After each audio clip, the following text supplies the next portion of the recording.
9,000မတွေ့ရခိရိပစ္စဟုတ်သာသယုခိရိပစ္စဟုတ်နေပေါ့ခိရိဆိုတာတောင်းဝဆဆိုတာခြံခတ်ထားတောင်းနေကာယံထားတော့တောင်းနဲ့ခြံခတ်ထားတဲ့မြို့ခိရိပစ္စမြို့ဒီလိုလဲခေါ်တာရှိတယ်ရသယုမြို့ဟာတောင်းနေတဲ့ကာယံထားတဲ့မြို့ဖြစ်လို့နိုင်ငံမစီတိုးနေအဲ့ဒီခိရိဝဆတောင်းနေတဲ့ခြံခတ်ထားတဲ့သာဒပစ္စည်းကုတိ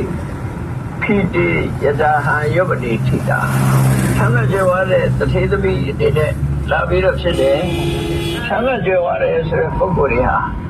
မိဘတွေကလည်းသာသမီကိုလိုလိုက်တတ်တယ်မတောင်းမတမကြောက်မကြနေကြတာအဲ့တော့ဒီတထေကြီးကလည်းဒီသမီးလေးတူရှိပုံရအဲ့လိုတထေသမီးဖြစ်လာတဲ့ဒီလေလေးရောက်လာတော့စိတ်ကစားတဲ့ပေါ့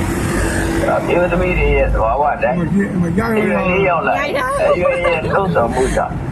စိတ်ကစားမှုတွေဖြစ်တယ်။ထိုင်းရောက်တော့တွေ့မြန်မာနိုင်ငံမှာစီတနည်းရတော့လူပဲလို့တဲ့အဲ့အပေါ်တက်ကပြူရင်းလန်းကိုလှမ်းကြည့်လိုက်တဲ့အခါမှာသောရံဝတ္တထံတိယတ္တဒိဋ္ဌဝါ